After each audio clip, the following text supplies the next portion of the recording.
Ladies and gentlemen, welcome to NerdingOutSports victory stream. For the first time since 2016, the New York Football Giants are 1-0 after Week 1 with a shocking victory over the Tennessee Titans on the road to start the season. I'm at a loss for words. Saquon Barkley is that man. He's that dude. He's back. I also have him on my fantasy team. I love it. Donald, I'm at a loss for words. You look like you're ready to party right now. So I'm ready to party. I'm so emotional right now. I just want to say how much I love Giant Nation. I love you, brother. We've been through so much together already, and we're coming back. We're coming back, baby. We're coming the fuck back. Well, yeah, I think that explains it a pretty damn good deal right there. I mean, look, the game itself was a roller coaster at first. I'm like, it's another loss. It's ugly.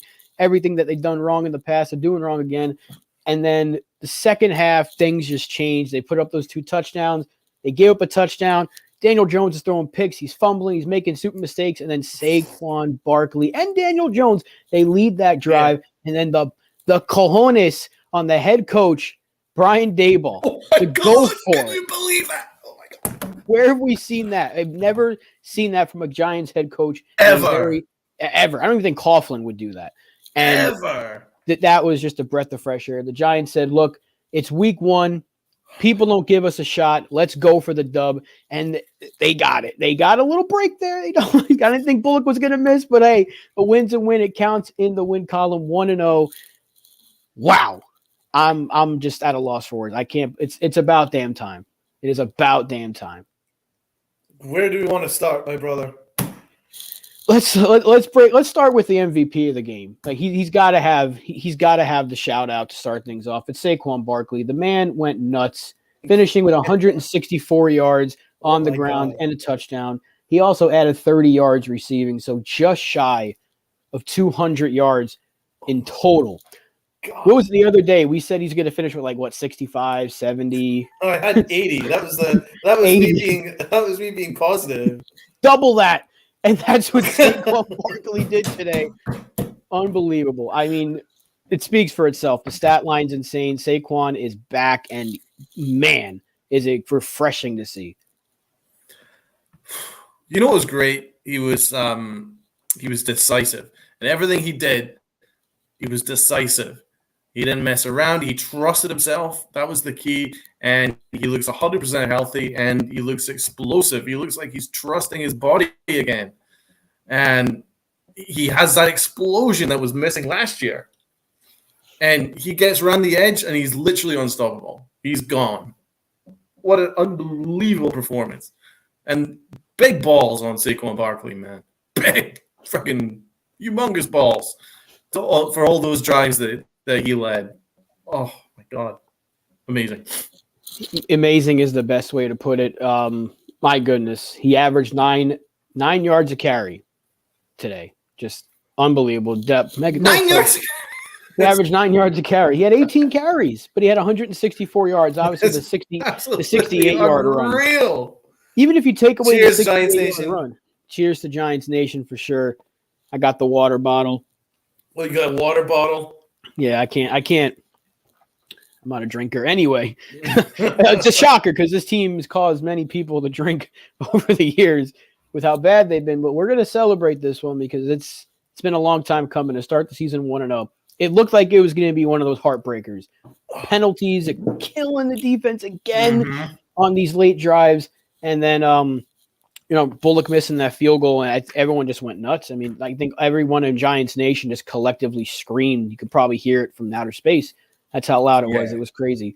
But let's – on a serious note, I mean – yeah, let's get serious here. No, on a serious note, I think, sometimes there's some really good luck that happens, especially with this being an anniversary of 9/11. It was kind of like New York stood back up again in its own little way. I don't want to read too deep into it, but it's pretty cool that it happened on 9/11, that the New York sports stood up. So that was pretty freaking cool. Oh yeah, you can't forget. You can't forget about what Never day it is. forget. Obviously, never forget is the term that we always say. And look, football. Everyone wants to say it's not about sports, but sports had a huge role way back then. 21 years ago, had a huge role in getting an entire country kind of back up on its feet. So obviously, that's why they have those moments to remember before the game and everything. So it was a special day. It was a special day to remember, and also a special game because the Giants got the victory. And you said New York sports. I mean, I know this is a football show right now, but the Yankees won also. It was a pretty big day for both of us, Yankees and Giants fans out there. So I was all 100% on the Giants. I didn't even I had no idea. I had to keep an eye out. I was like, let me see what's going on. It was like 10-3. I'm like, okay, that one's in the bag. I could focus on the Giants, and the Giants were doing that thing where they usually do, where you're kind of like, okay, maybe I should go watch the Yankee game. and yeah, but they ended up coming back. Look, but let's talk Daniel Jones because Okay. you saw the flashes, right? We talked about this before with him. You've seen the flashes where you're like, he's got what it takes to be a good quarterback. And then you see the miscues, the fumble, the interception in the end zone where he stared down Barkley, did not even look in another direction. He missed a wide open David Sills twice. Even on the fumble, he had Bellinger open in the flat. You're seeing the miscues and you're seeing the good stuff. It's just like, why can't we get that in between where it's like he's just serviceable? He's an average quarterback. It's just the miscues are happening far too often. And that's what's holding him back. And that is what's going to hold the offense back because you're not going to get this performance from Saquon every week. If the Giants want to shock some people and win some games, Daniel Jones has got to stop doing the things that he's been doing now for 3 years and a game into his fourth year. Yeah, obviously the saying, first he giveth and taketh away.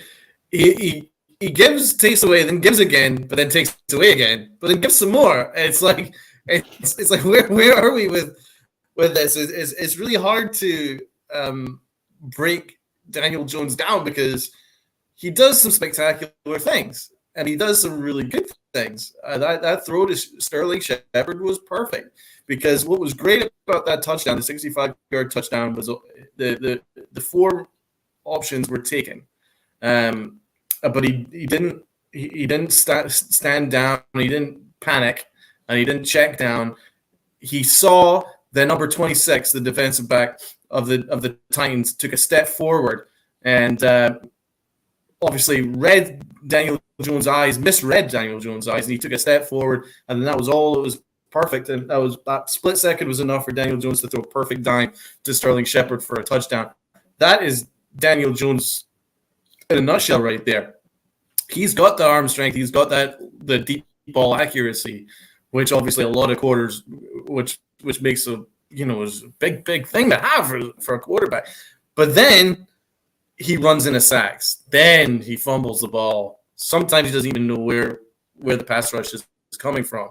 And then of course he does things like these back shoulder routes to Saquon Barkley, which was a huge mistake in the end zone, and Dable absolutely chewed him out for it, which I love, by the way. We'll get into that later, but it's what he is, man.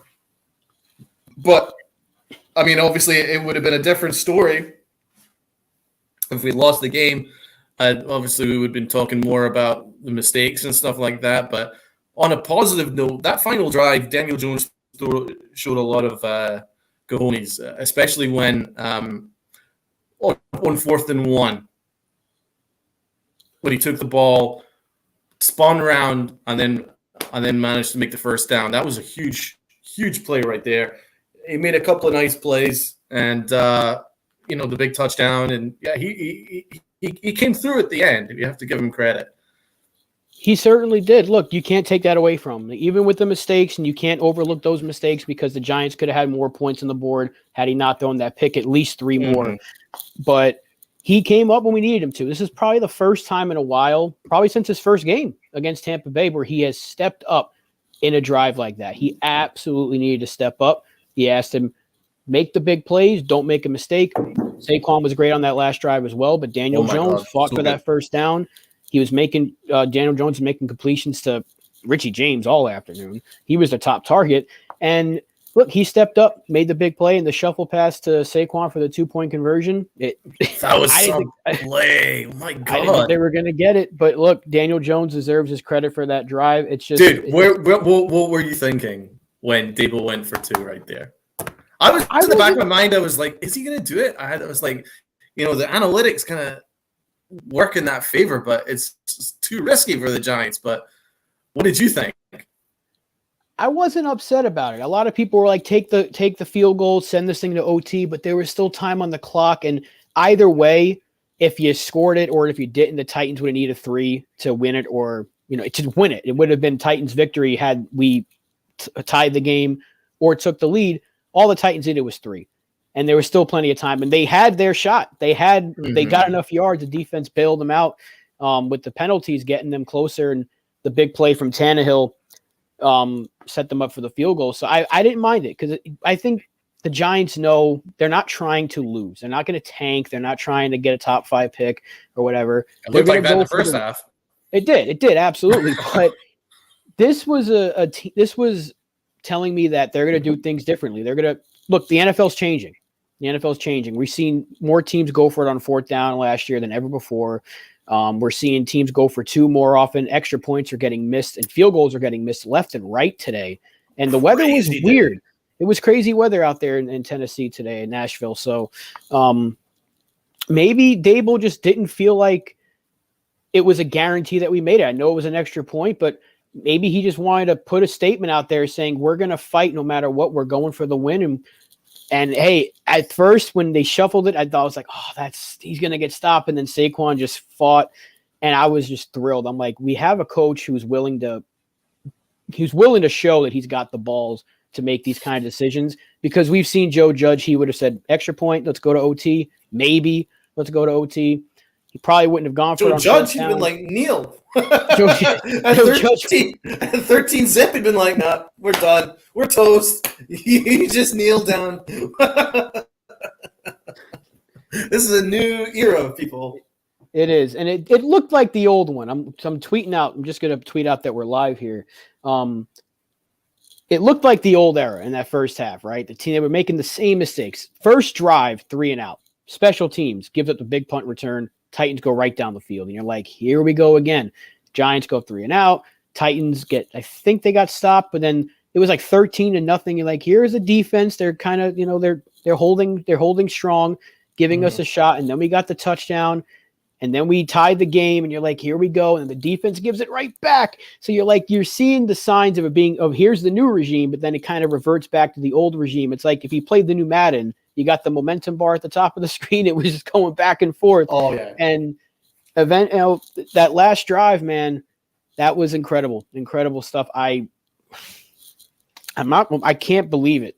I really thought they were going to lose, and I was like, at least they fought, right? Because they fought back.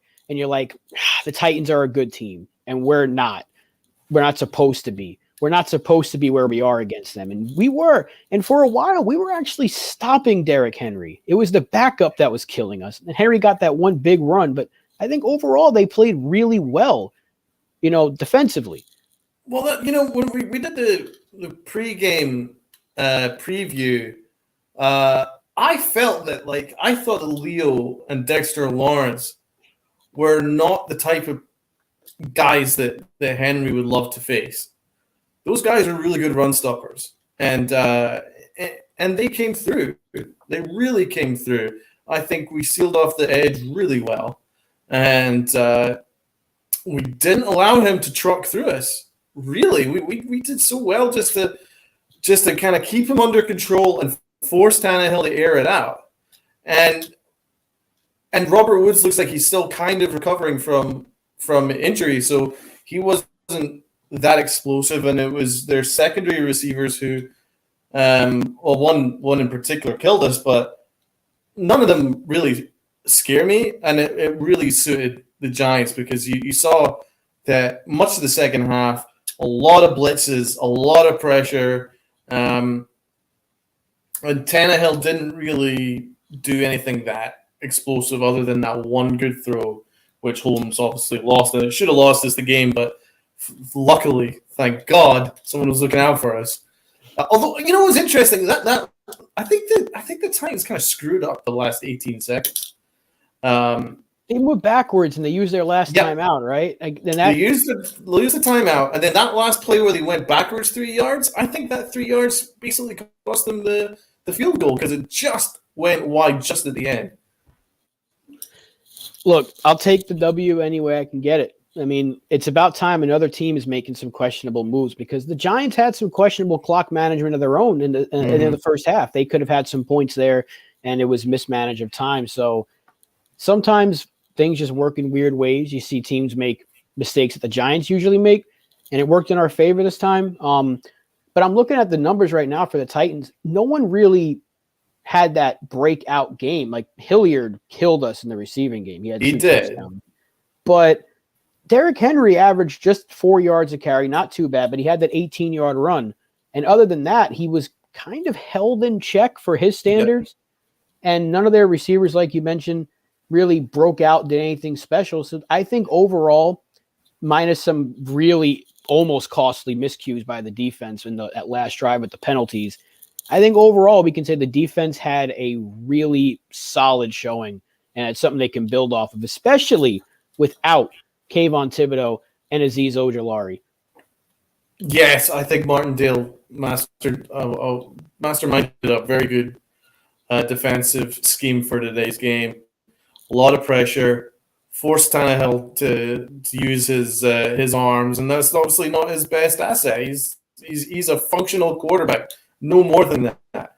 And as long as there was enough pressure to stuff the box perfectly. Yeah, I mean, apart from Hilliard, there was no one that really did us any damage in the secondary, which is really good because we have some issues. Although I thought Robinson did fine. Yeah, he looked good. He did. So did Tay Crowder. Tay Crowder had a pretty good game out there, I think. Apart from the touchdown. Yeah. Like he got completely lost in coverage there and got completely roasted alive on that play. But apart from that, he was fine. I was actually more impressed by Austin Calitro. Apart from his hold in the last drive, I thought he was really terrific. I think he was making a lot of plays.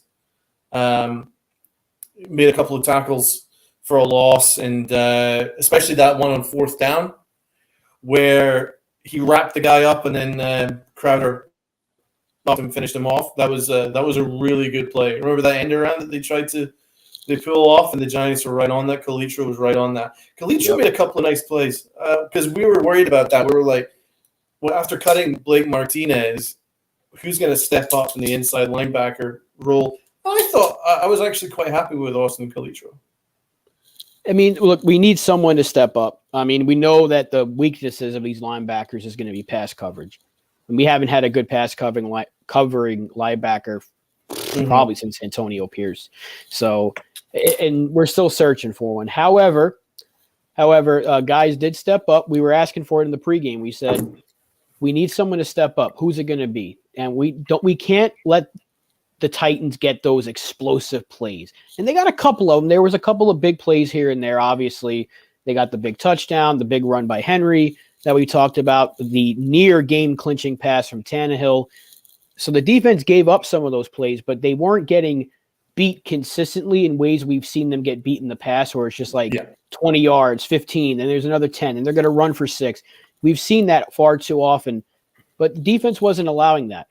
And this is without their two best pass rushers, and we only had 1 sack. The Giants brought some decent pressure. O'Shane Ximenez did not play too badly. He actually. What about that tipped? What about that tipped? Ball that was tipped from the line. That was a huge play. Yeah, they stepped up. Look, some Jihad Ward stepped up as well. Look, we needed people to come up without Kayvon and Azeez Ojulari out there. I think the only sack was from Fox. He had the only sack on the day. I liked him on Fox, man. I'm glad he made the final 53. Yeah, I'm glad too. We can need all the pass rushers we can get, and now I'm excited to see what we can do when we get these two big boys back, and Kayvon and Azeez. What are we going to look like with the blitzes from these guys? Because obviously you're not looking. We're ready, because you're not looking at O'Shane and Fox and these other boys as the premier pass rushers. We're going to bank on Azeez and Kayvon to get that pressure, which is going to allow other guys to maybe get back there and get a sack or two here and there. So I'm excited for next week, but we got to keep enjoying this one. So I think overall we can agree the defense played well. Special teams, rocky at first. And then how about Jamie Gillian? Dude had a great game. His punting was good. But the punt coverage was horrible. Right. Punt coverage was bad. Punting was great. But we ended up getting that takeaway. That was big. Couldn't turn it into points, though, because that's when Jones threw the pick, Yeah. I believe, right? Yeah, that's when Jones threw the pick. But, look, I think overall special teams was okay. And then we look at the offense. Obviously, we got. It wasn't great because it didn't. Remember, Gano missed a kick as well. Yeah, he missed the extra point. It was a bad snap by Kreider. Bad snap, missed extra point.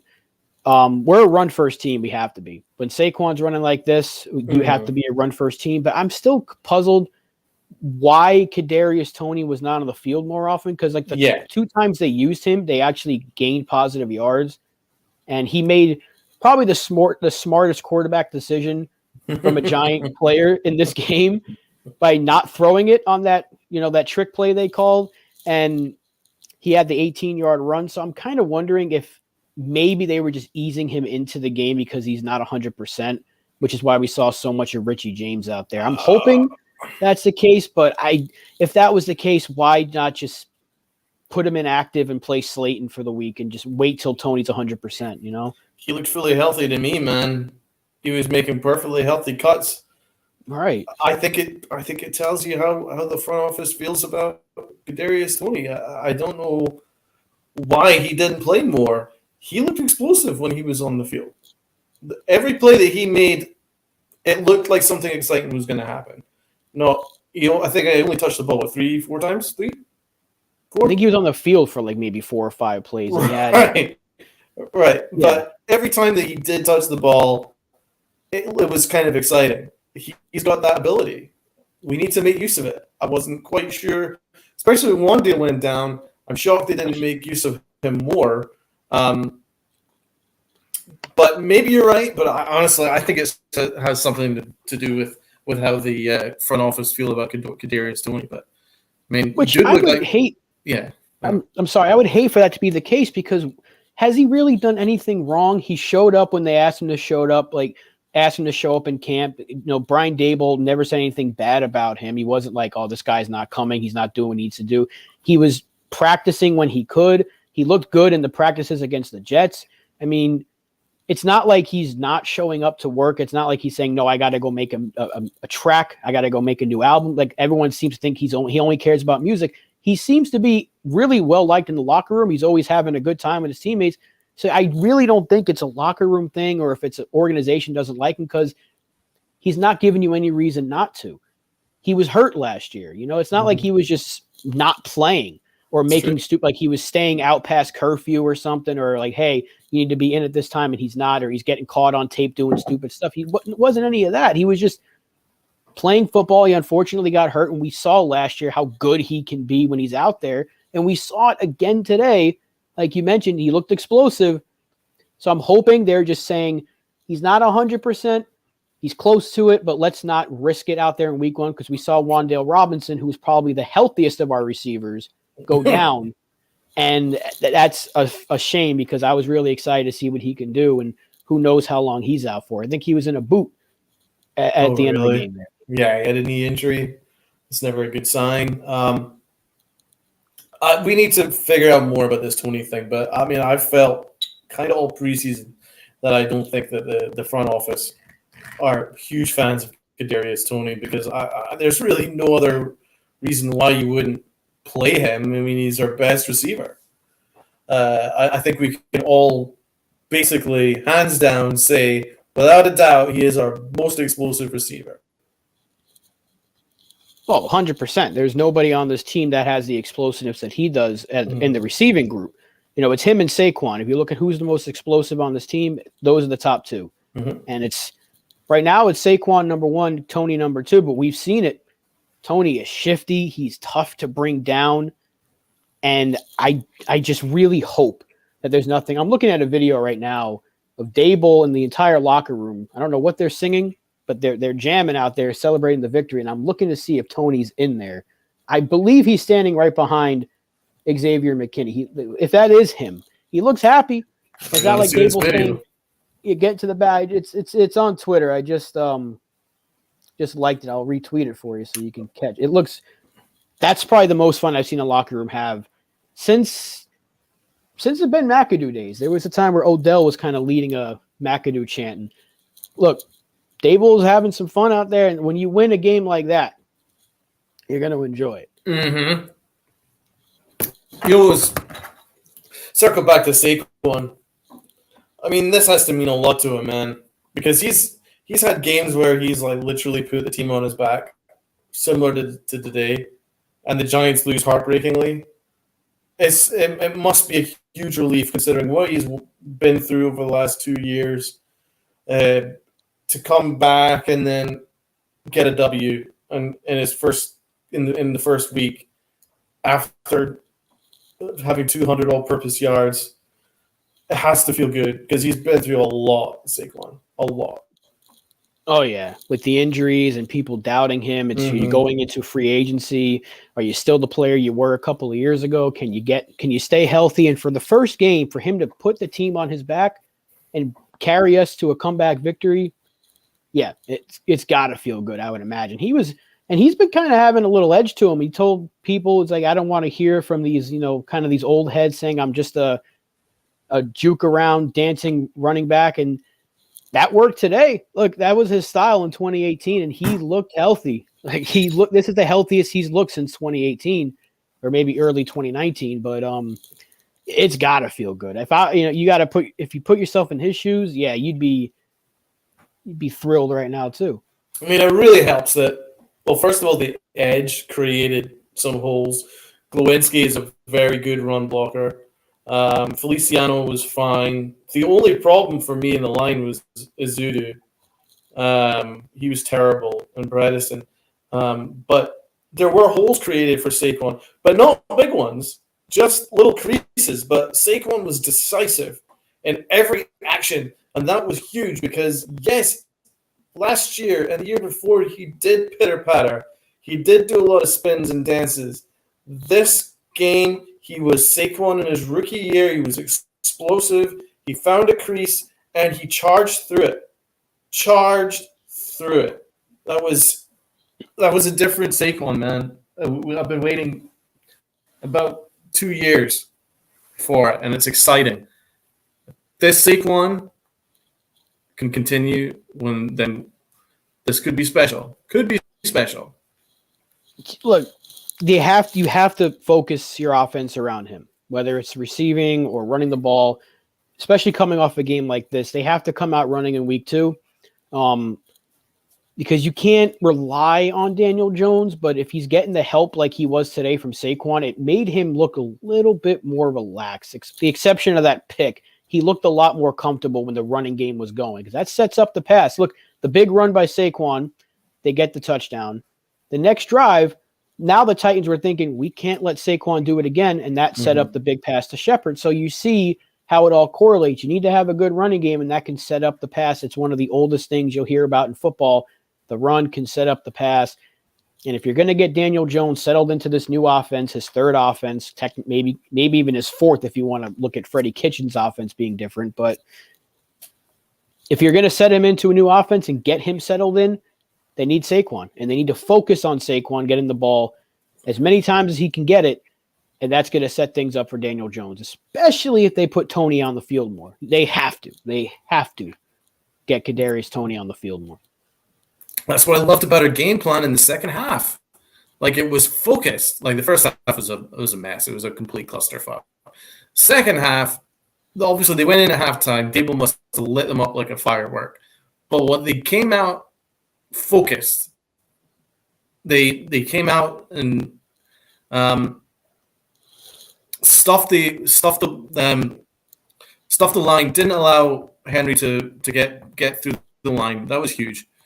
And in terms of offense, there was a game plan. It was get Saquon that ball, run the ball, and that's how you focus the offense. And that's what changed the game for us, man, because Saquon started to dominate. And we didn't move off that, which was great, because in previous years, Saquon would do a great run, and then the Giants would kind of ignore him for 5 or 6 plays. You know what I mean? And you're like, well, come on, get Saquon the ball. He's doing something special. This game was great. Saquon, they just rode Saquon all the way, like a freaking train, all the way to the end zone. And that was fantastic, because, as I say, in previous years, previous regime, under Shermer or whatever, Saquon would do 1 or 2 huge things, and then they'd completely ignore him for a quarter and sit him for an entire quarter sometimes. This time, they just rode him all the way. And that's what you need to do, man. And also, Breda was a good change of pace back. He did a fine job as a backup. He certainly ran for some positive yardage as well. I think that was important too. Yeah, Brett. He finished with 24 yards on 5 carries. Yep. Daniel Jones rushed for 25 yards, and Kadarius Toney had 23 on his 2 carries. Richie James also had a 2-yard run. So the Giants ran the ball like madmen tonight, and I think that was a game plan. That's what changed it. It's got to set the tone for the rest of the year. You run your offense through Saquon, through the running game, but you can also feature Matt Breida a little bit. You can get Kadarius Toney involved. That's going to change things up, and that's going to make defenses guess, what are they doing with Toney out there? And that's going to really, and again, all points back to Daniel Jones, that's going to help him out. Whatever it takes to get him going. So I'm not saying he's going to be here next year, but if they plan on winning some games this year, you can't win with poor quarterback play for 4 quarters. We got lucky today. It was poor for about 2.5, and then it got a little bit better. And it helped us win a game. It helped us come back and win a game in a final drive where Daniel Jones had a huge role in a victory. Could not have said that any of the games last year, from the year before. You have to go all the way back to his first start against Tampa Bay in 2019 to say Daniel Jones helped lead a comeback on the final drive. So I'll take it. And we are joined now by a very special guest. Oh, he's putting up the one finger, so I'm going to give him a minute. Yeah, no, I just needed to turn my volume up on my headphones, but a lot of Alex. A lot of emotions, everybody, a lot of emotions. Alex, Big Blue in the Bronx, 1/3 of the boys in the Big Apple, along with Donald and his brother Luca. Alex, how you feeling? How you feeling right now? Put up the 2. Number 2-6 in the chat. Let's go.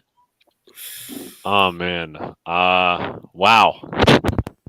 I know a lot of people are going to come out and say, well, they only won by the lost field goal. Well, you could say that for 2019, the Tampa game, and you could also say that for 2016, because what happened, if y'all don't remember, is Terrence Williams didn't get out of bounds. And if they got out of bounds or had a timeout, game's over then. But, oh, my God. It feels so good to be 1-0. There's a shit ton of stuff that we got to clean up. Man, oh, yeah. Listen, I will say this offense's future is definitely bright. And, at first, when Dable actually was going for 2, I'm like, oh, God, please no. Because I don't want to be Jim Harbaugh and go for it 2 every time, and then we have to stop him on defense and all this other stuff. So I'm like, okay. I see the play design. I'm like, that's fucking brilliant. Yeah. So, and you know what that reminded me of? It's just been so many years now, the last 2 really, is that we didn't really have an aggressive mindset. No. Joe Judge, some of these other coaches that we had in the past would have just picked the field goal. We would have went to overtime, or maybe, in a different situation, he makes that kick. And to be fair, I kind of had an inside feeling that he was going to miss, because he missed against the Jets last year. And I'm like, you know what? It's 47 yards. But I think he might miss this. But I didn't put it fully into my head, because I was preparing myself for fucking misery. I know. Because that's being a Giants fan to the fullest extent. But when he missed, I'm like, oh my God, we are back to 1-0 for the first time in like 6 years, and it's unbelievable. It's an unbelievable feeling. I was saying to Rob, I think that the Titans screwed up the last 18 seconds. Calling the final timeout for 1. That was big. Odd. the odd play where they ran back for the quarterback play where they lost 3 yards. It kind of helped us. It really did. It was really strange play calling. We also iced the kicker, so that helps, right? That Yeah. Pepsi commercial where they and all that other stuff. So, I mean, you just saw the Bengals Steelers game. Everyone was missed field goals left, right, and center. The Texans game missed field goals left, right. I mean, what's funny though, as well, is we wouldn't be now. Obviously, there's a lot of things we can talk about how we wouldn't be put in that situation, but we also wouldn't be put in the situation of even getting to that point in the game if Jamie Gillan does not fumble the snap from Casey Kreider. Mm-hmm. Our special teams, besides return, is really damn awful. It is the worst I've ever seen, and I've been following the Giants as a diehard fan. I've been following them since 2011, but I've been really keeping a close eye on them since 2016, and even in 2017 when it was bad. I mean, this is awful. Like the first punt return of the game is 46 yards. Yep. Now I will give them credit. Jason Pinnock, he recovered the fumble, but fucking Daniel Jones gave it right back. I might as well get the elephant out of the way. I'm gonna talk about the offense, and then I want to hear your guys' thoughts because me and Donald were texting all game.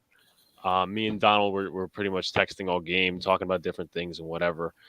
That interior of the O-line, it's not very good. It's not very good. Zudu Bredesen? No. There was a play where Zudu actually tackled a guy after the fact and it wasn't called. And I was confused at the first part of the game. Like, wait, who's in? Is it a Zudu? Is it Bredesen? It was just bad. Left guard is a black hole till Shane Lemieux comes back. And then again, Shane Lemieux technically hasn't played in a pro game that means anything for about a year, right? The Broncos game, it's going to be 4 weeks. So, what about Tyre Phillips? Can we play him? Yeah, I guess you could, but I don't know how good's that. I mean, it could be a little bit better, but Feliciano, he isn't very good. Didn't look good in the preseason, so it was a little iffy there. Glowinski was not great. I can't say the O-line just as a unit didn't look very good. They got better at the end of the game at some points. To be fair, I think that their run blocking was pretty solid. Apart from left guard, I think that we allowed a crease for Saquon to do his job. Okay. And it held because we ran for 164 yards, right? The Something total? like that. In total, the Giants had almost 200 rushing yards. No, Saquon ran for 164. Oh, yeah. Saquon had 164. Yeah, you're right. 164. I was sort of confused by what they did in the first half, particularly what they did within the first 2 drives, because they ran it all the first drive, got nowhere, and then the next drive they do all passing, get nowhere, the sacks and all that stuff. So I kind of like.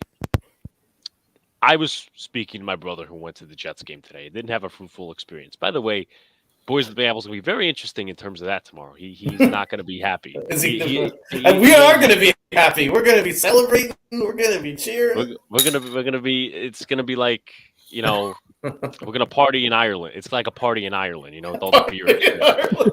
We gotta drink up. You know what? Now that I bring something up, though, I don't know how many cops are watching my channel. But Donald's gonna have a beer. I'm gonna have a twisted tea. Cheers, and then drink it. That's good. We're gonna save that for tomorrow. We're gonna save that every time we win a game this season. That's a great idea. Yeah. You know what? Speaking also with the Yankees, Rob, if you want to come on tomorrow, let me know if you're available because that's also gonna be a fun discussion. Anyway, there's 2 things in terms of preseason hype I want to get to. First of all, let me get rid of the bigger elephant in the room. I didn't. That fumble, you could turn it either way. That interception was fucking terrible. And you like to see interceptions that you don't like to see interceptions at all. Let me clarify that. But you like to see interceptions where you're taking risks rather than just short throws. Staring down. Yes. I think what went wrong there, and I think anyone can really tell what went wrong there, is that he didn't throw the back shoulder. Daniel Jones, for some reason, is not good at a back shoulder No, unless it's to David. So I don't can't do it. know. He can't. He can't. Which Saquon's good with wheel routes and all that stuff. So I don't know what they're going to do there. I mean, it's not the end of the world, but that was terrible. It should have cost us the game. It really should have. Yeah, no, definitely. I'm like, oh my god. You know what? Also, you talk about that timeout, Donald. You know, was very stupid of the Titans. That tight end around that they ran on 3rd and 1. Yeah, we were talking about that. But that was what I also had to give credit to Austin Calitro, because I think that he did really well reading that, and then he got behind and wrapped him up, and then Crowder finished him off. I thought that was really a really good play. Sorry for the blowing part. Yeah, could you fix your microphone? It kind of cuts in and out. It's like a. All right. Yeah. Let me see if I could actually. You know what? I might put my shirt mic on. So just give me like 2 seconds here. Well, while he does that, I will touch up on something that he said there, because we were talking about Daniel Jones. We said it earlier in the show that the interception was just bad. Really, really bad. You can't have that where he's just staring down. It's like he's looking right at you. He's like, I'm throwing you the ball. You might as well shout, Saquon, it's going to you, because that is what he's doing by staring you down. He's not reading the rest of the field. Did the same thing earlier in the game where he missed the throw to a wide, or he didn't even throw it to a wide open David Sills. And even on the fumble I mentioned, Bellinger was open in the flat and he did not even look in that direction. I know he had a little bit of time, but before he takes the hit, his head is like, if he just shifts maybe like an inch or two to the right, he would see a wide open Bellinger, and he would have probably had some time to get rid of the ball there. So it's just the things that have plagued Daniel Jones the past 3 years now continue to plague him here in year 4. And you're just like, when are we going to see the improvement? Because the signs are there. The throw to Shepard was beautiful. That last drive, I think he played really, really well. So you're seeing the signs that he's got what it takes to be a decent quarterback. I won't say great. I won't say elite. I'll say he's good enough at the NFL level that you can win games. Average, right? But then you're seeing the issues, and you're like, he's never going to get there because he keeps making these mistakes multiple times a game that is costing them points. And it almost cost us a game again today. Luckily, that wasn't the case. But you can't keep playing with this like seesaw of Daniel Jones and expect to win games like this, because eventually this year, if that keeps happening, you're going to lose a game that you probably should win. Here's what I love. Dable chewed Jones out in the sidelines. The reason why I like that is Jones hasn't been held accountable at all since he's come here. Pat Shurmur treated him with kid gloves. Gettleman was never, ever going to say anything about his baby. Joe Judge never went near Daniel Jones. Garrett never went near Daniel Jones. Can I disagree? What I loved is that Dable kind of got right into him, and I think Dable came back Jones came back a different quarterback in that last drive. I think he was a lot more focused. It looks like he could be coached. It looks like he's coachable. That's what I liked. To add on to your point, I think I'm going to disagree, but I'll also agree with something there. What am I going to disagree with?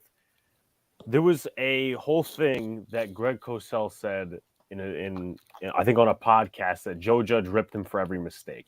Now, where am I going to agree with you? Of course, he ripped him for this. This is going back to the last 2 years that he ripped him in practice for every mistake, yelled at him, really? cursed at him, all that stuff. Now, here's what I will agree with you, Donald. Daniel Jones turned into a different player with that comeback drive. Yes, Saquon had that big run, but he did what he had to do, and that's going to be something in the next 2 weeks. But where I also agree is Dable isn't necessarily yelling at him for every single mistake he makes. Like they didn't focus on Daniel Jones and Brian Dable after the fumble. And you could argue whether this offensive line was it too quick of a rush by Jeffrey Simmons or whether he should just held on to the ball. So there's that. But where an interception where it's clearly his fault, they go in and you see Dable just yelling at him, telling him back shoulder, and it turns him into a new man. It's like, hey, listen, it's like Daniel Jones knows he really fucked up there. Can I say something? Okay, we got Luca, the Jet fan. He Oh wants boy. to intercede here. I'm proud you guys have a coach who can hold players accountable. It just doesn't want to be their friends. My man, exactly. I love that. I really did. Just gonna put it out for the record. Congratulations, you guys. You deserve Thanks. to win. Thank you, Luke. I appreciate that. Thank you, Luca. Your coach knows how to win. I'm salty, but just got to put it out there.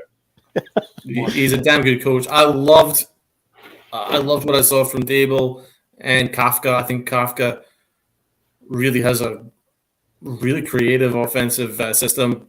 Beautiful plays, a lot of really nice plays, really nice play designs.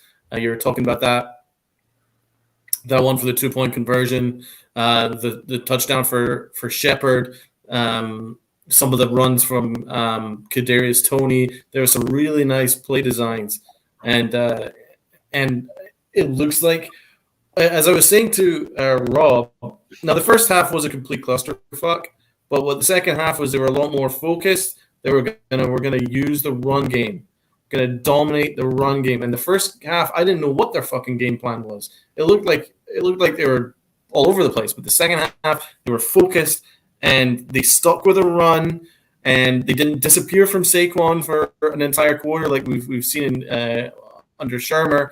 It was ride Saquon all the way till we can fucking score a touchdown. I love that. Yeah, look, that's what we said earlier. This offense has to revolve around Saquon Barkley. Coming off of a game like this, your game plan has to start with 26. And if he's starting off hot, then you got to keep the hot. What you know what I'm trying to say. Yeah, you got to ride the hot wave. There it is. Something the Yankees don't know how to do. But you got to keep giving him the ball, whether it's passing or whether it's running, or even if you want to put Toney back there and he flips it to Saquon, you got to switch things up a little bit. But you have to keep riding the hot hand with Saquon Barkley, and that's going to open up so many other things, and that's going to make Daniel Jones more comfortable, because if teams are saying, we got to watch 26, we got to watch Toney, we got to watch these guys, Daniel Jones is going to be able to ease in to a better game, and that's what we saw in the second half. Even with the interception, he looked a lot more comfortable and with his decisions. The interception was terrible. Can't make any excuses for him, but everything else I think looked crisp, better from Daniel Jones once they had the safety net of Saquon running like that. Yeah, and listen, I'm a big guy. When it came into the year, I'm like, listen, you got to be all passing. You can't be doing this, any run crap. Like, I felt like that's old school. I don't think that's going to be the case, and I don't think it should be the case for the next couple of weeks. I think the thing with Saquon and having him back to what seems like maybe his 2018 self, it helps out the offense in a lot of ways.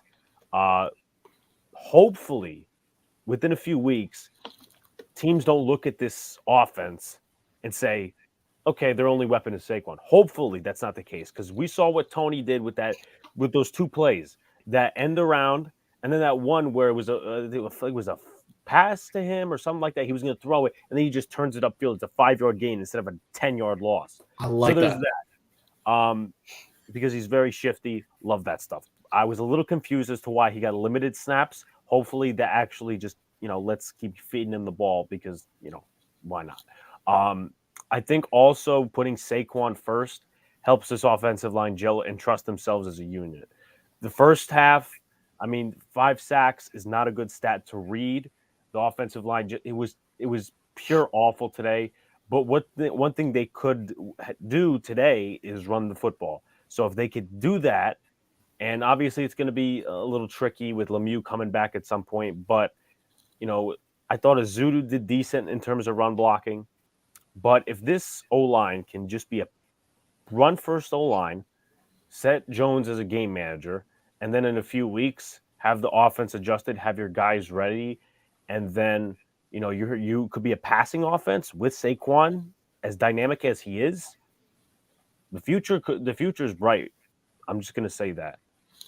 No, you're right. Man, I think it's important to see Daniel Jones have success in this offense, not necessarily for him in the future, but for the next quarterback. Because I still believe, even if Jones has a good year, they're going to try to get a quarterback. Because I don't think we're going to win too many games that are going to put us out of getting one of the top quarterbacks. I still think Shane and Dable want their own guy, But if you see Jones have success in this offense, that's going to tell them, well, the guy that we want, the guy that we're scouting from day one, he will be able to have success.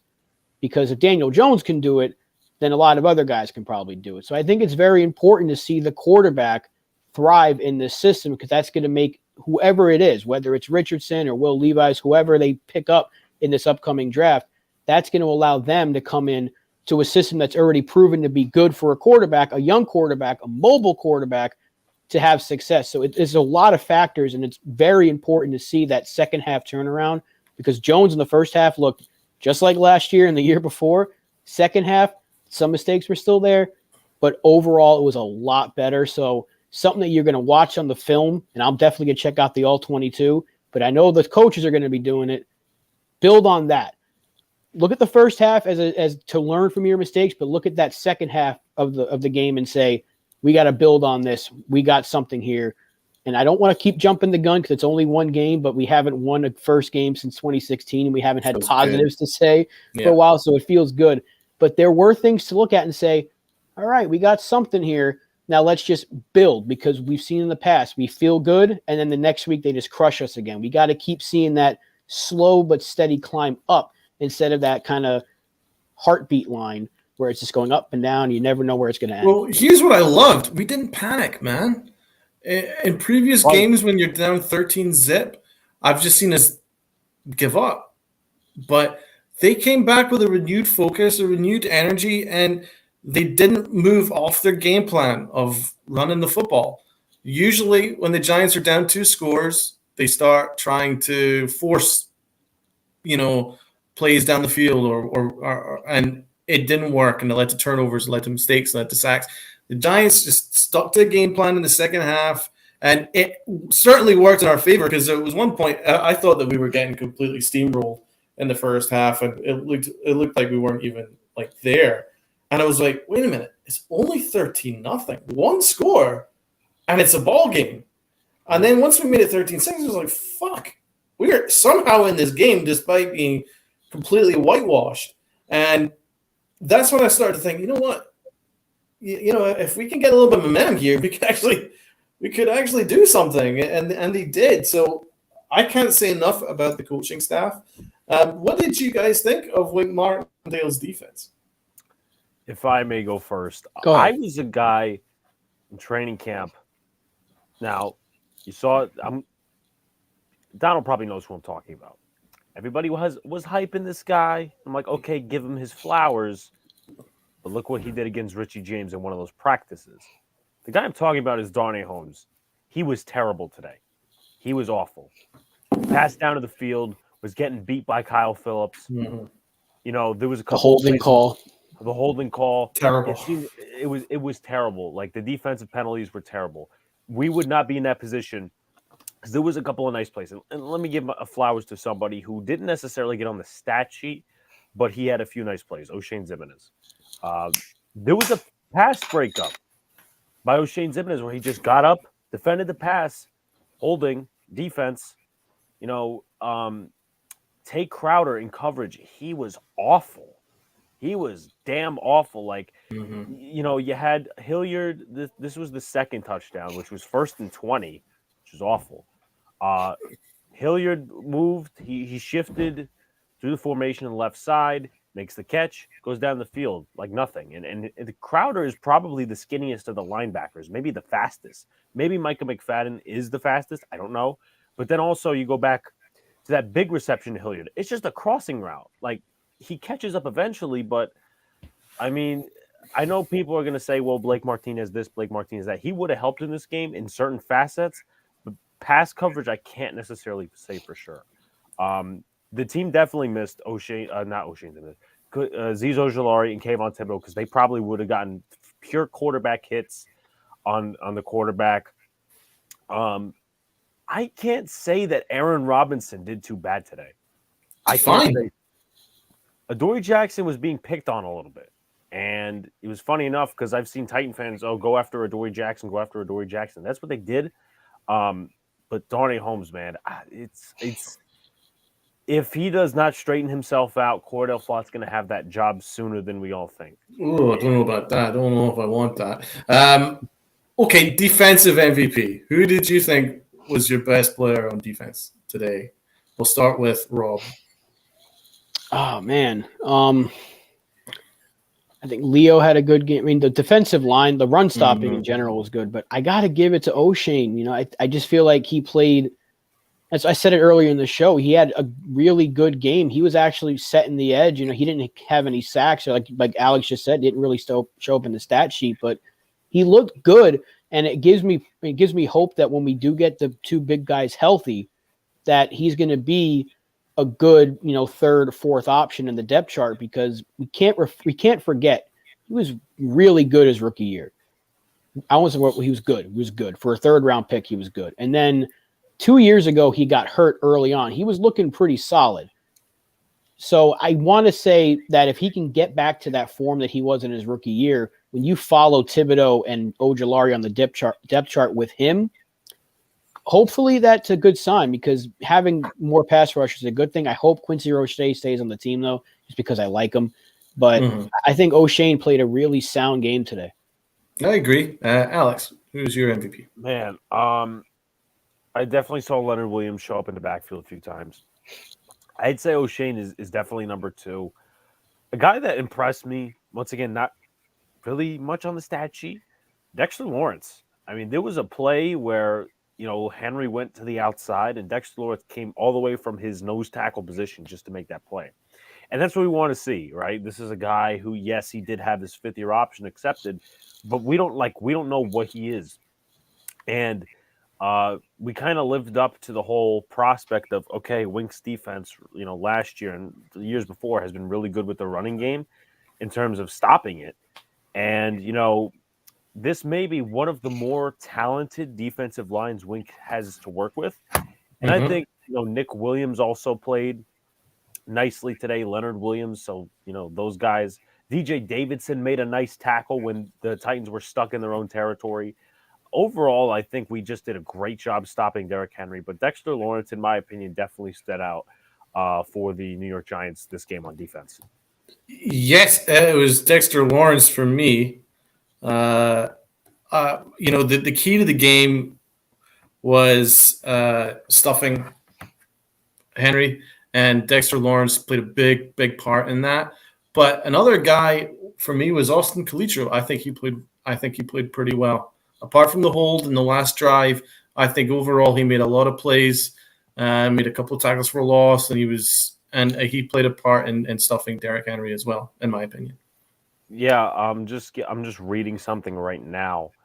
Wan'Dale Robinson. Well, I'm going to read this little quote that I got from one of the beat reporters for the Giants. This is Wan'Dale Robinson on his injury. The wide receiver says on the play he caught the ball, he just got a hit in an awkward way. He thought it was something he could keep going with, but didn't feel that his knee was all the way there. Just not as strong as he likes it to be, and he felt he needed to say something. It was the coach's call in the end. He doesn't think he tore anything or it's that significant. The x-ray was negative. He's getting an MRI tomorrow, but right now he said, also in the generosity, it looks good. Well, that's a good sign. Because I really, really hope that we feature him as much as we can, because he is a guy that can be really sneaky good in this offense. Because you're going to look at Galladay and Shepard, especially after today. Shepard's going to be someone you look at if you're an opposing defense. Saquon, obviously. Tony, whether he's out there or not, remains to be seen. But Wan'Dale Robinson could sneak in there and have some really good plays. And I think they were going to use him a little bit more if he didn't go down today, because they threw it to him pretty early on. I was like, the fact that he had a reception before Tony, I'm like, that's a little weird, because I didn't expect to see Robinson at all out there that early on.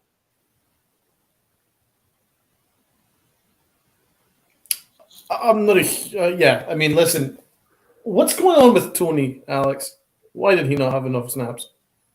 I was very suspicious of that in the first half. Now, maybe if you want to create optimism out of that and a company-like way to twist that, you could say, okay, well, they tried saving him for the end around and the toss to him that he eventually was going to throw, but he turned into a 5-yard pickup. I don't know. First of all, I'm just going to say this, even though Donald asked me. I don't know what's going on. I don't like what's going on either. This guy has an elite talent. He's probably one of the most slipperiest, if I'm saying that correctly, probably not, wide receivers on this team. Most elusive. Elusive. Okay, that's a much easier word at this point. Elusive. And, he catch the ball. He could do all these sorts of things. I don't know why he's not on the field. Like, is the coaching staff feel he's not ready? Or is he getting pissed off with the coaching staff getting pissed off with him? We can't be sitting here, because last year was kind of the same crap, right? In the first game, he only got one end around last year. Mm-hmm.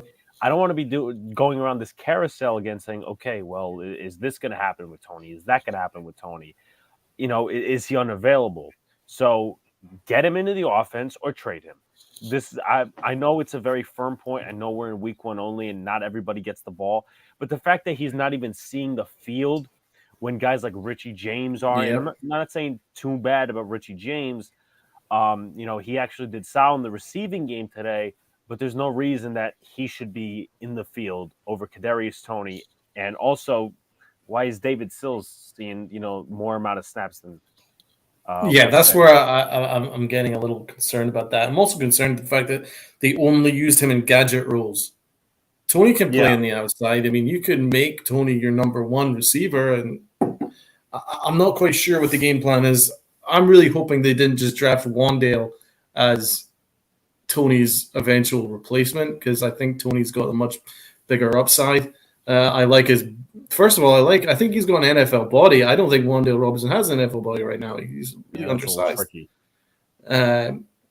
So I don't think the front office love Tony, but as Rob said earlier in the podcast, he's not really been that much of a distraction. I mean, the only thing that he did was he caused a fight when he had that big game. He started a fight. But apart from that, I can't think of anything that he's done unless that he really, really pissed off the front office when he didn't go to voluntary camp at first. Remember, he was disappeared for a while. I think that pissed off Brian Daboll when he was just first setting in the offensive scheme and Tony was nowhere to be seen.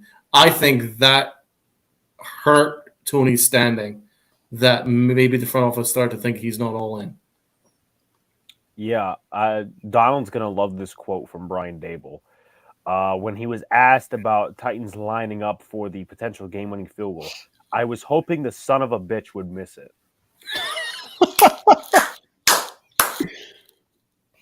That's my head coach right there. That is my head coach. Cheers. That is awesome. I love this man. I might get that put on, get one of those not tattooed, but like those get that tattooed on my ass. Those really inspirational quotes that you see it's on a billboard or whatever. You might hang it up on the wall. I was hoping that son of a bitch missed it. If the Giants win the Super Bowl this year, I will guarantee you, I'll make a promise right now, I'm getting that tattooed on my ass. I'll be. You know what? I'm not gonna make you agree to this one too, Alex. But if the Giants win the Super Bowl this year, Donald and I will get matching tattoos. I was hoping this bitch would miss it.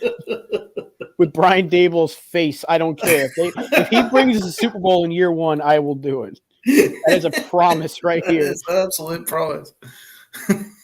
Oh my God! And this is just water. If anyone's wondering, it's just water. There's nothing. This is a beer for me, man. I'm fucking celebrating. Got my shades. I'm fucking celebrating, baby. Giants are 1-0.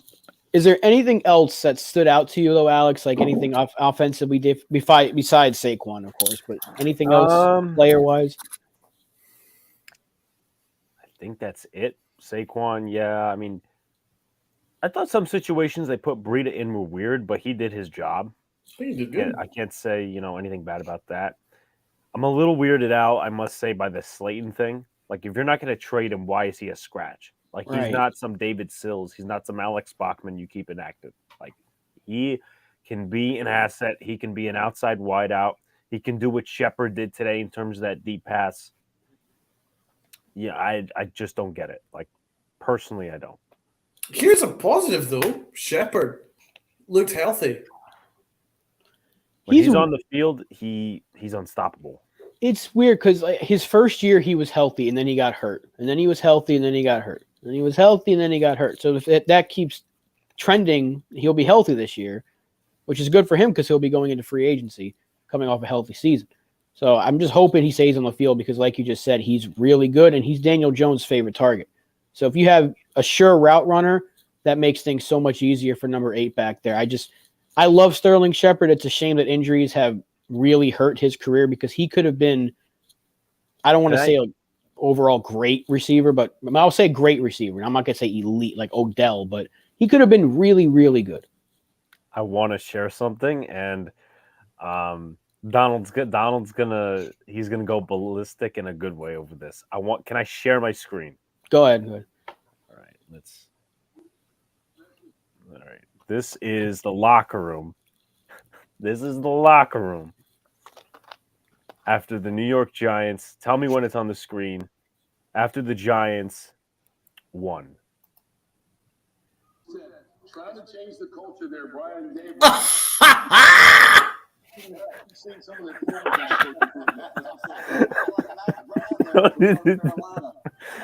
Oh my God, that's funny. Oh, I fucking love Brian Dable, man. I fucking love this man. Oh my God, I love this man. You know, that word culture that got thrown around a lot with Joe Judge, and I don't think I ever saw him do something like that. And this guy's been coming out. I mentioned it like months ago, saying that his music taste, I think, is a really good sign because he's like, you don't see head coaches really just bumping a bunch of different stuff like that. Or at least I don't think Coughlin was doing it, maybe in his later years. But that can really go a long way. I think the only thing that Judge really did that resonated with the fans was that fumble dive. Yeah. In the mud. I don't think anything else really you stood out. But Dable's already had a hell of a soundtrack during practice. Remember, Alex? We had it was the same one every practice, though. Oh, right. Well, still, it was good. It was pumping. We had Smells Like Teen Spirit. Then we had rap. And then we had hip hop. And a little bit of country. A lot of rock. It was a good mixture. But Dable looks like he's a fun guy. It got that impression from him his first press conference. He didn't seem like he was coming off. He wasn't. Remember Judge's first conference? It's like, we're going to punch you in the mouth for 60 minutes. And then you're like, okay, we'll prove it. Dable didn't come out here and saying, we're going to do this. We're going to do this. He's just like, he knew what he was coming into. Dependable. Look, whatever he's doing so far, so good. When you're 1-0 for a team that's been 0-1 for the last 6 years. Oh my God, it feels so good. We've got a winning record, people. It feels like we won the Super Bowl. Like that's how good it feels. We have a winning record. How long has it been? 6 years? 6 years. Since we had a winning record? I was still in I was in junior high school. Oh my God. No, excuse me. Is that even the right? No, I was in eighth. Well, I mean, I was in 8th grade. I don't know what you would call that. Yeah. The last time the Giants had a winning record. That's insane. Yes. And let me say this. There's some real significance to this. The last time they had a 1-0 start was actually on 9/11, and it was a Sunday. 6 years ago. And you're right. It ended in a funky way because people are going to say, well, if Terrence Williams got out of bounds, they would have lost that game. Well, if Randy Bullock would have hit the field goal, they would have lost the game. But at the end of the day, the Giants have been on the receiving end of a lot of these games where we've taken the L in some nonsense ways. So it is nice to get a W in a way like that. I don't care how we got it. It's not like the referees gave us any breaks because the Giants were doing everything in their power to lose that game, at least with the penalties. Mm-hmm. So I will take a missed field goal giving us our first victory of the year and our first winning record in the last 6 years. That is, the Giant gods were shining on us, man, because at halftime, I walked into my kitchen and I was talking to myself and I was going, I have to do this again? Like, we have to go through this again? Like, this team is fucked. And I'm like, I have to keep going through this for another 17 years. Oh my God, I don't know if I can keep doing this to myself. This is torture. Then I sat down and the Giants came back as a new fucking team. They played like the Tom Coughlin team. Like they were fucking fighting like fuck, and it was awesome. Fight, 13 unanswered points. I mean, there was some negatives even dispersed in there, like the fumbled snap on the PAT, but they still kept riding with it. And once again, like, what was I going to say? I think the play that changed a little bit of the momentum of the game, or you could mention a couple plays really. That Saquon run. Let me check how many yards that was actually, because I think it was that 60. Yeah, it was 70 yards. It was 68. It was a 68-yard run that set up the first score. Yep, and that changed the complexion of the game. So once he did that, the game was completely different. But what was amazing was after Jones threw the back shoulder interception, that should have killed the game. That should have been game over. But the team never gave up. The defense never gave up. That's what's amazing, because I remember I was texting both of you. I was like, "Oh, this game done. There's no way." Like, it's I how do you come back from my that? laptop. It was like this. How do you come back from that? But they did.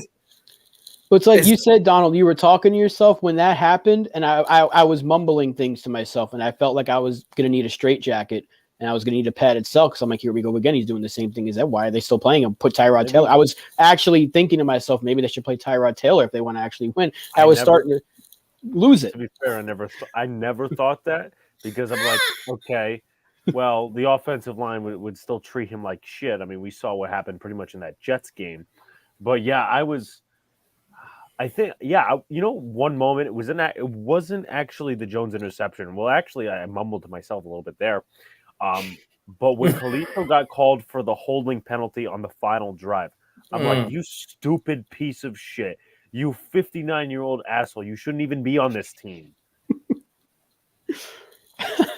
Look, this is what football does to you, man. Like, it makes you say things. And we know damn well that if we were on that field, we wouldn't be doing anything close to what these guys can do. But I want to end it talking about Jones, because we know the negatives there, but he finished 17 of 21 for a $188, 81% completion. Not bad at all. And he had 2 touchdowns, the 1 interception. He was sacked 5 times, a 115 quarterback rating. So that's game manager. Now, you have to clean up the offensive line. We know this. They have to protect him, and he has to protect the football. Stop fumbling. It's too long now that we've been saying this. You have to stop fumbling. You have to stop giving them the football. One thing Brian Daboll did say, he doesn't want Daniel Jones to be afraid to take risks. That back shoulder fade, that was not a thing that you can forgive. It's like you mentioned earlier, Alex. There was nothing there. Bro. So they have to clean that up with Daniel Jones. But I do think if we see this, when you clean up some of the mental errors that we see on a weekly basis, and we've been asking for too long for this to happen, I do think that this offense is going to take a really, really positive step forward. And so far, step 1 of a 17-game season, game 1, ended with a W. And there are things to clean up. We expected it, but I don't think any of us expected them to come out with a W. So, I mean, look, clean it up, get it cleaned up, get back to practice, but celebration is still on. And 1-0, man. We're 1-0. So, cheers, Donald. Giants Nation. Yes, cheers to Giants Nation. Donald, give your final thoughts for the night, and then we'll throw it off to Alex there. I'm just so happy, to be honest. I'm just so relieved. Kind of a lot of mixture of emotions. I feel kind of emotional because the Giants are finally doing things right. They're rebuilding, and we're just looking for positive things. And you can't get any more positive than this. This is a great first step. There's some hope here. There's some stuff to build on. There's a lot to work on. And obviously, in our next podcast, when we're breaking things down properly, we'll have to get into the nitty-gritty. But for now, I just want to ride the overwhelming positivity that I'm feeling.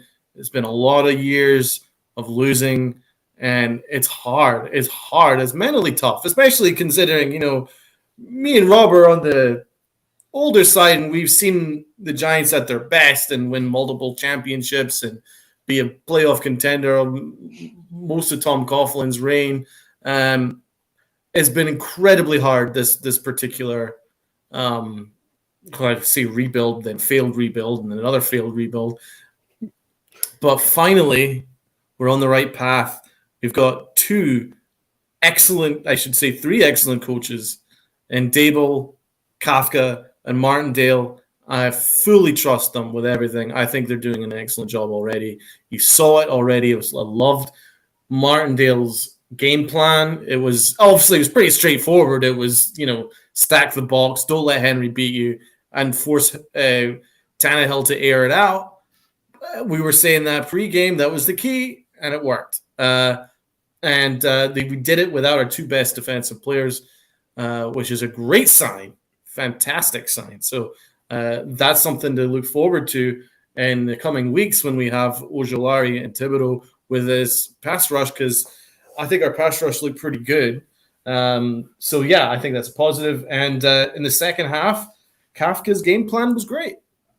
And that's my overwhelming positivity is Saquon Barkley looks like he looks like this rookie Saquon Barkley, looks explosive. He was decisive. That was my key word, decisive.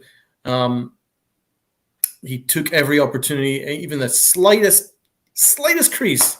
He was in it like a fucking shot. And you know what I loved was when he remember when he took the screen pass and then he just plowed into who did he plow into? But he just shouldered down and just went bang. I know who you're talking about. Right into his chest. I was like, oh my God. I know that play though. I wrote it down, but I think I threw the notebook in the air when we scored. Graduation. But I love that because that was like Saquon.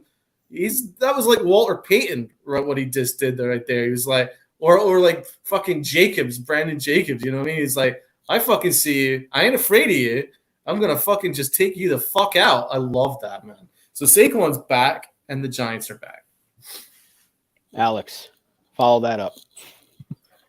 Oh man, holy crap! So a lot of crap to clean up, but there's going to be positives. There's going to be negatives throughout the season. Some of these players won't be here next year.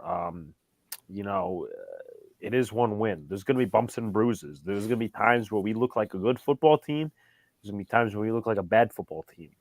I know our standards necessarily for the season aren't high, and I think it's the right thing to not necessarily have those standards high over the last few years. We haven't been winning football games and all that stuff. Overall for the offense, man, Saquon showed me that he I don't want to say he's totally back yet, but he's definitely towards that. How many all-purpose yards? Actually, let me do the math real quick. 190, wasn't it? It's like 198.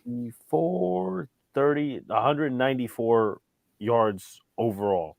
194. Right. That is insane. That is insane for someone who 2 years removed, new scheme, this and that. With an offensive line that's not even that good, you got to give your flowers to him after last year being such an off year. Daniel Jones, I think eventually he'll clean up his mistakes.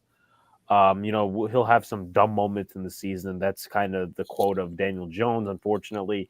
But I think, kind of seeing that Dable screamed at him a little bit and that he actually got back into a mode where, he wasn't trying to do too much.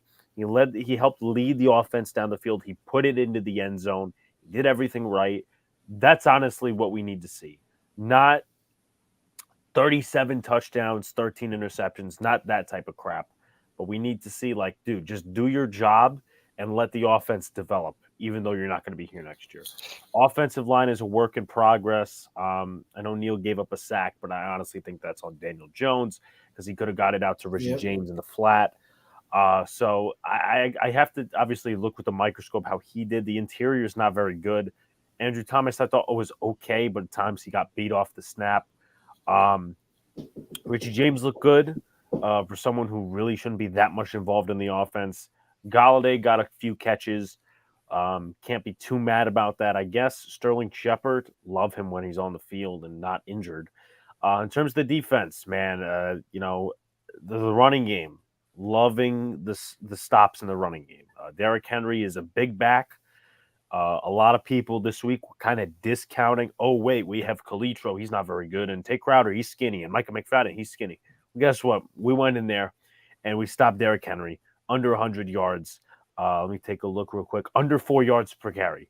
I think any NFL defense would take that against the Tennessee Titans. 100%. At all. Dontrell Hilliard kind of took advantage of us in not a good way. So hopefully, we get that cleaned up in terms of the linebacker position. I thought Aaron Robinson did good. Adoree Jackson will get better. He's getting used to that corner one position. Darnay Holmes, he's got to work on his stuff. But overall, an encouraging win, stuff to grow on, stuff to improve. And it's just great to have a 1-0 victory for the first time in 6 years. On the day. Absolutely. So I'll finish this off. Alex, thank you for joining us. And it's always great talking football. And like you guys said it best. Things to clean up, but Giants fans, we got to enjoy this. First time in 6 years, we got a winning record. Game 1 in the books, W in the win. It's in the column. It's a W. It's not an L. Enjoy it. We just beat the defending top-seeded AFC team, Tennessee Titans. Whatever you want to call them. We got the dub. We beat them. However we got it, we got it. So check out Alex, Big Blue in the Bronx. One half of the Twin Bill on NYY News, and he's 1/3 of the big, I can't even get the name, I'm sorry, Boys in the Big Apple podcast with Donald. And I will be joining you guys tomorrow, so send me that link. I'll make sure I get in there as soon as I get home from work. I will be joining you to talk some Yankees baseball, Giants football. It's going to be good to talk once again to you guys. Follow us all on Twitter. I'll put the links in the description after this is over. But yeah, like, share, comment, subscribe, all that good stuff. Giants fans, celebrate. It's a 1-0 start. It's a long time coming. Let's go Big Blue, and we'll see you guys next time. Peace out.